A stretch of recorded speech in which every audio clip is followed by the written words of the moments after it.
I'm Peter Smith, and I'm delighted to welcome you to our special Christmas edition of the Market Dojo podcast. But if you're listening to this after December the 25th, don't worry, we'll hardly mention mince pies at all, so please do keep listening. And today I'm joined by Alun Rafique and Pete Glass from procurement technology firm Market Dojo. Hi, guys. Hello, Peter. Hi, Peter. So I'm going to be talking in a minute about the link between giving gifts and good procurement practice, and then discussing that topic further with Alun and Pete. But before that, and instead of our usual news headlines, we thought we'd take a look at some procurement highlights and lowlights of 2019. So my highlight, I think the valuation placed on procurement tech firms demonstrated how the wider business world has caught on to the importance of what we do in the sector. So Scout RFP being bought by Workday just the other week for $540 million when their revenues are probably less than 20 million a year is pretty incredible. And Jagger being valued at 1.5 billion plus by investment firm Cinven. Now we have to translate that into organizations actually getting more benefit out of their software and out of procurement generally, of course. But it does seem to show a recognition of the possibilities, I think. So Alun, a highlight from you. Thanks, Peter. I think the general movement in the market of consolidation and investment is really exciting, actually. It will hopefully demonstrate a turning point on the value placed in procurement in the wider context. And obviously, good news for Market Dojo. I hope our valuation is increasing at the same rate as Scout. I think my real highlight is actually on a personal front, as Market Dojo has more than doubled in size in the last year. We have a wonderful team, amazing potential with our growing solutions, and a varied customer base, both in terms of size and the geography. It's a really fantastic year that we just had. And you, Pete? So this is a difficult one for me, as I've recently taken a year away from Market Dojo and worked in the world of ERP. So I haven't been too involved in procurement, although I can link this in nicely to my highlight and say that it's rejoining Market Dojo. Yeah, I think you had to say that, really, didn't you? I've got to with Alun on here as well. But since I've been away, the team has grown from about 8 to 22, and there's been a new contract module just released. And the team have a really exciting roadmap for 2020. So I know we joke, but I'm generally really excited to be back on the team. Excellent. So let's move on to some lowlights perhaps for the year. And I haven't seen much this year from UK public sector procurement that really got me excited. It's all gone a bit low profile. And the big restructuring of NHS procurement hasn't delivered really as yet. The savings that trusts hospitals are supposed to get seem very elusive. And in central government, Brexit has just swallowed everything really. So other big questions, from the affordability of defence capital projects or the crisis in social care, which involves procurement and suppliers, all seem to slip out the public eye really. And about the only time public procurement got any great profile was with the Brexit ferries deal. That was the contract with the company that didn't have any boats, which would have been quite funny if it hadn't cost the taxpayer many, many million. So Alun, your low light? As a low light, I'm afraid I would also quote the continued mistakes in the outsourcing of public services.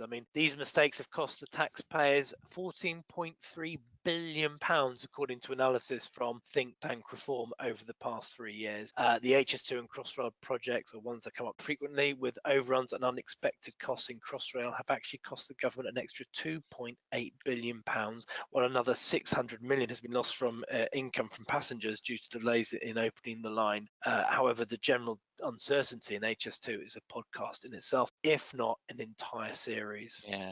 Yeah, the Crossrail story is an interesting one, actually. I might come back to that another day as well. And for you, Pete?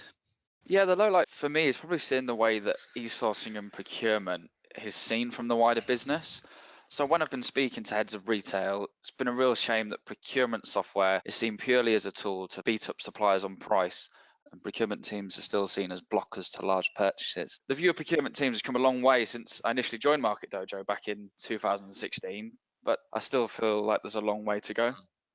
I think you're right. I think there's a huge difference these days between the very best procurement functions and teams and the great mass, to be honest, and still a lot of catching up to do. So, okay, thanks, guys. And we'll come back to you in a few minutes. But now, with a nod towards the season, I'm going to look at the parallels between giving gifts and our world of business procurement. Now, I've heard people over the years say that procurement is just like shopping. The ex-procurement director of British Airways used to say it in interviews when she was involved with SIPS, the Chartered Institute, and it used to drive me mad because basically procurement is not like shopping, but it is a bit more like buying gifts or shopping for someone else, because we're not buying for ourselves when we do corporate procurement, of course. But there are some similarities when we look at giving gifts and shopping for somebody else. We buy on behalf of budget holders generally, the marketing director, the CTO, the factory manager. So while I won't push the gift analogy too far, you can see a link there. I'm not buying what I want to buy, I'm buying on behalf of others. So, given the season, let's look at the top 5 mistakes people make when buying gifts and see if we can learn anything from that in terms of professional procurement. Mistake number 1 is a lack of planning. We've all seen him, and yes, it usually is a him, I'm afraid, when it comes to gifts.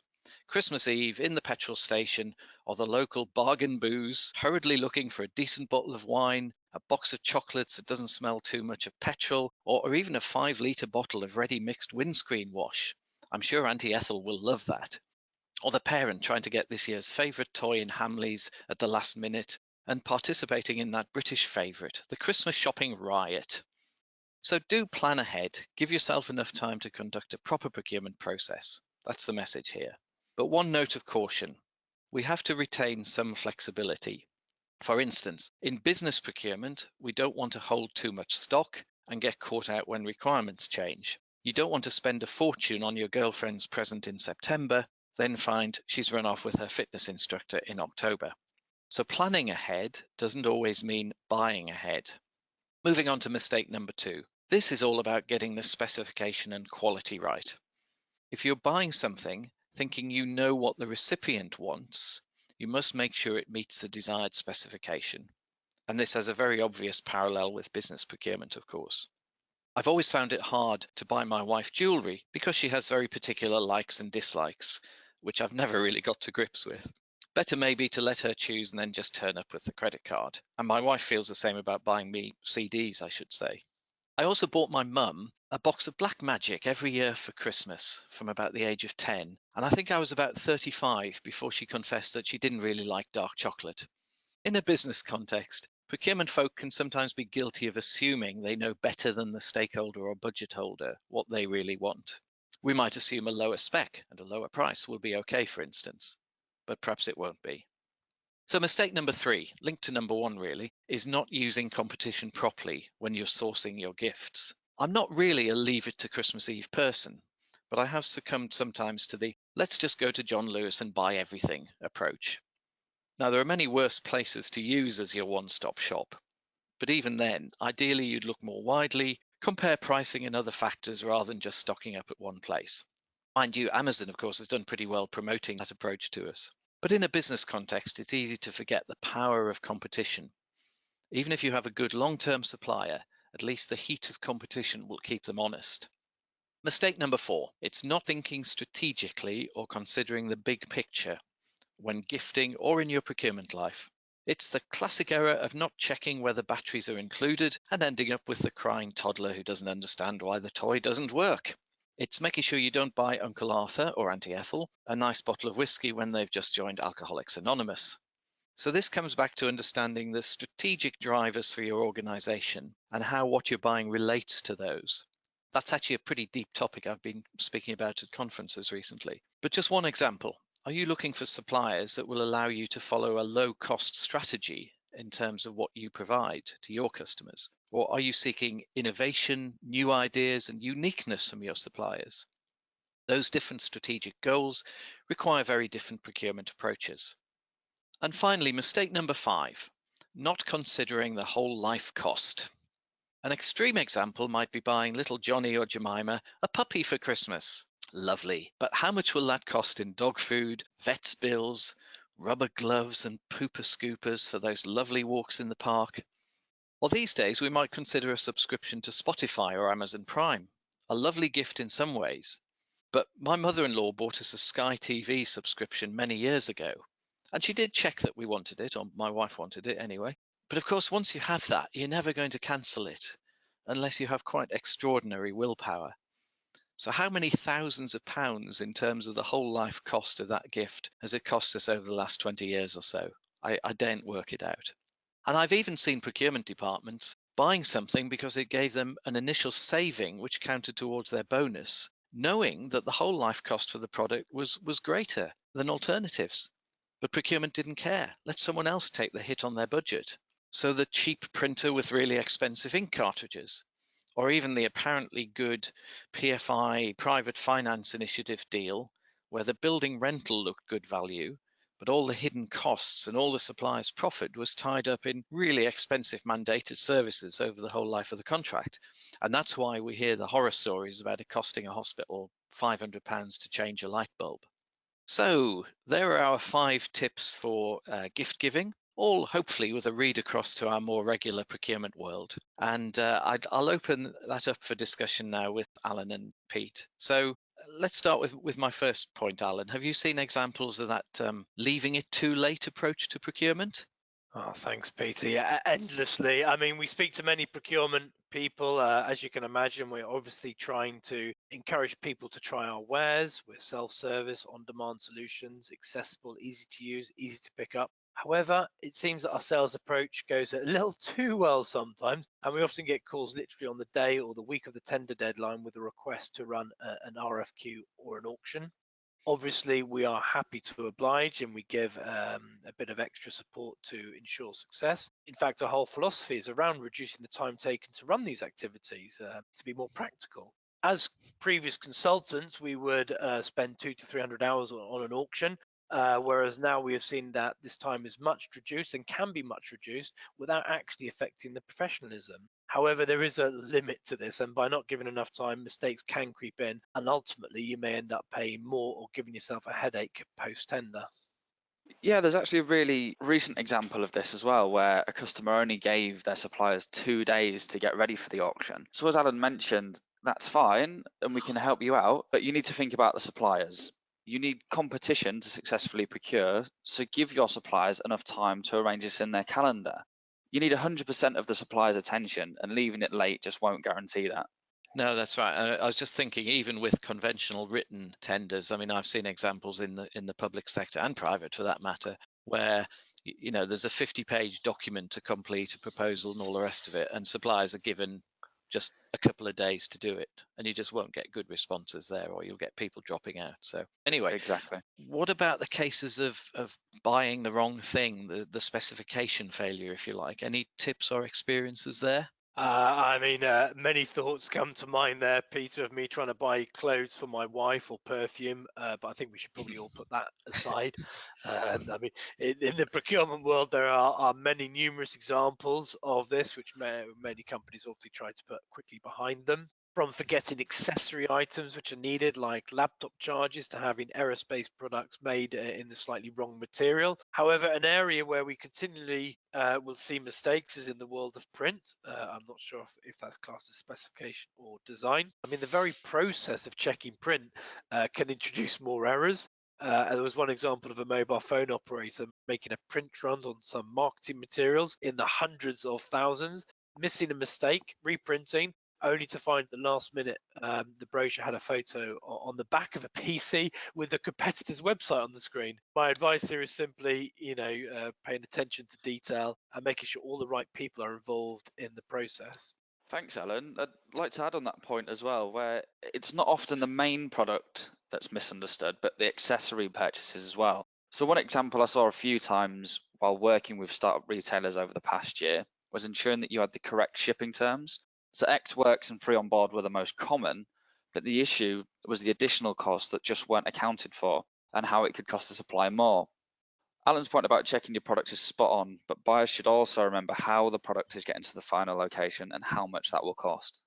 And that's a great point. Takes me back to the beginning of my procurement career, buying raw materials and the cost of shipping dairy products in from different countries. If you got that wrong, it could eat up any savings I'd negotiated on the actual product price very easily. So, yeah, that competition angle. Auctions obviously are one of the most direct ways of driving competition. Do you see clear benefits maybe when your users haven't previously competed a particular item in the past or haven't done so for some time? Yeah, we've got a lot of experience here. I mean, firstly, I could say that the biggest driver to savings potential is around when it was last bought, through which means, and what the competition was.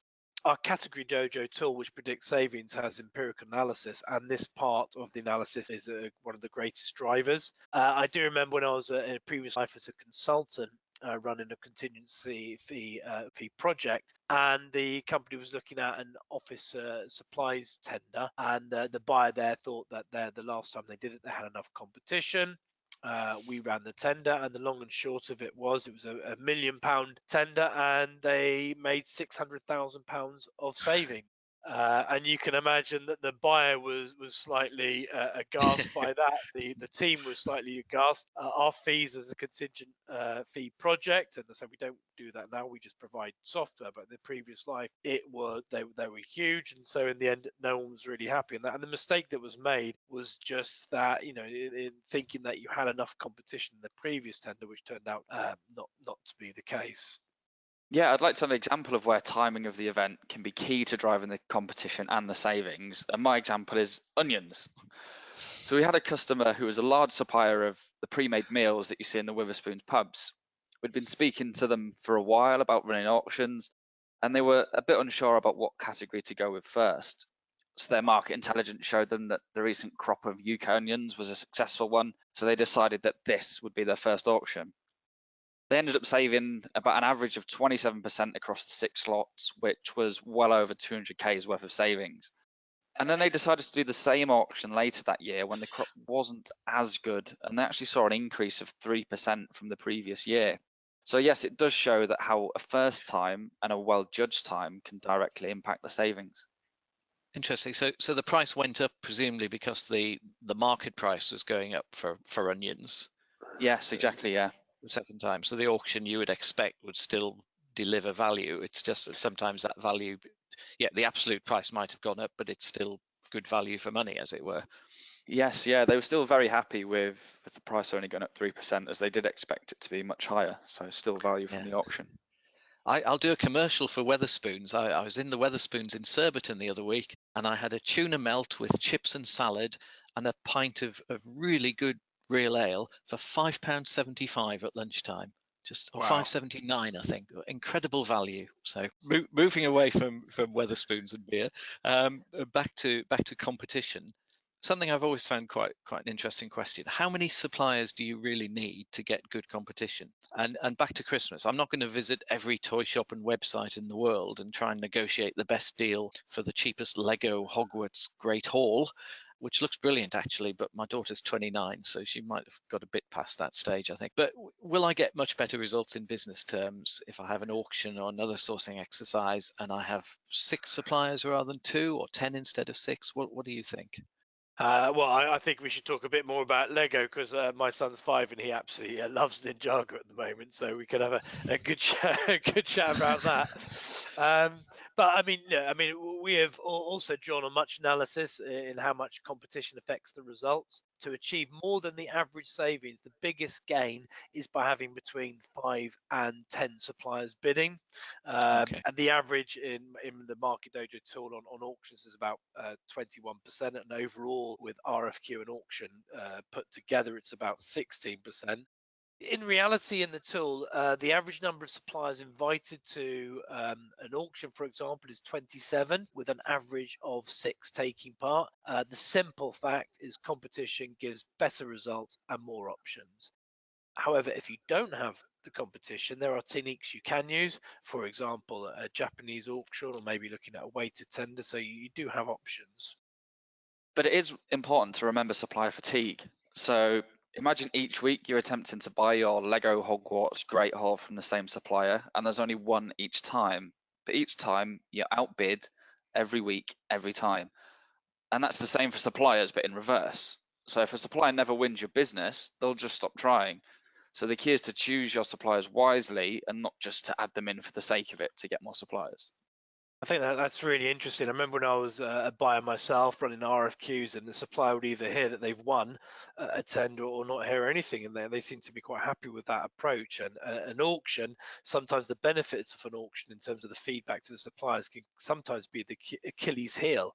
You know, if a supplier continually finds out that they're not in the best position, they can get quite upset at that. But actually, you know, it needs to be kind of a learning point, because that's simply the truth of where things are in the market. So it's a very interesting thing that on supplier fatigue. Yeah, and that feedback should, as you say, should be useful to suppliers, really. So okay, move on to the next question. What about the whole life cost issues?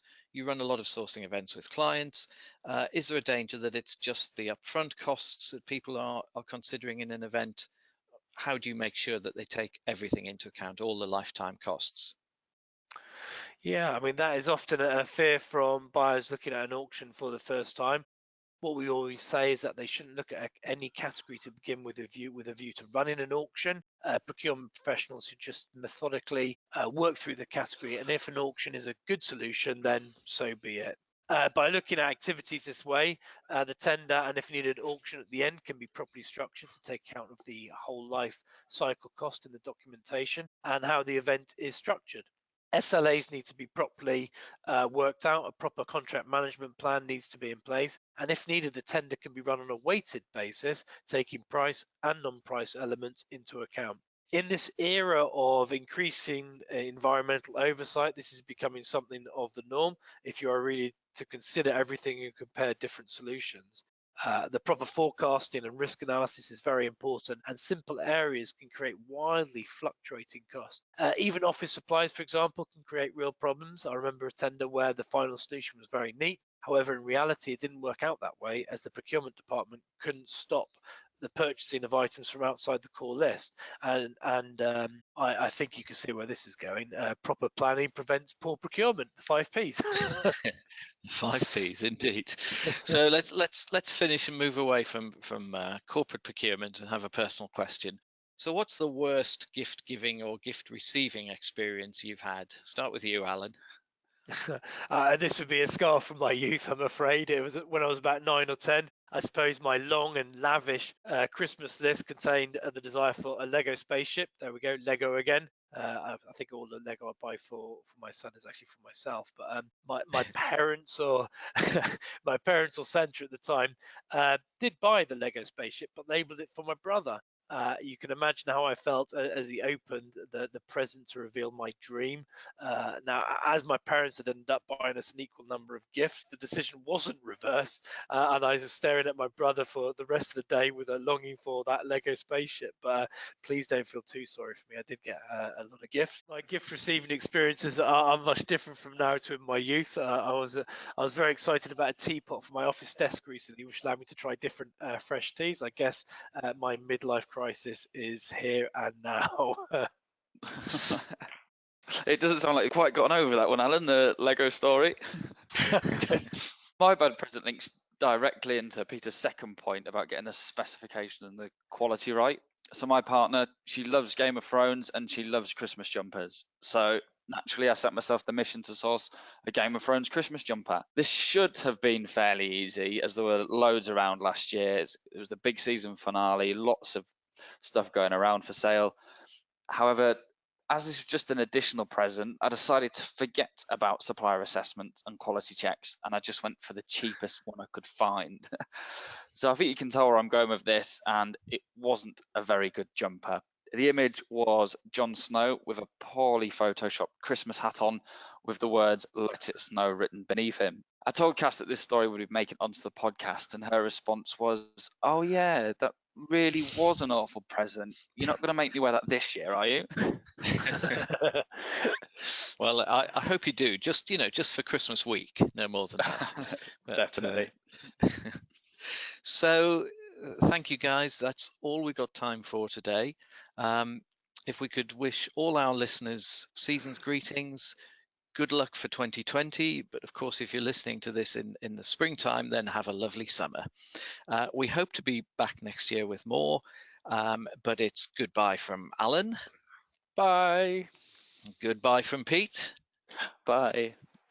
and goodbye from me. Thanks for listening. Thanks.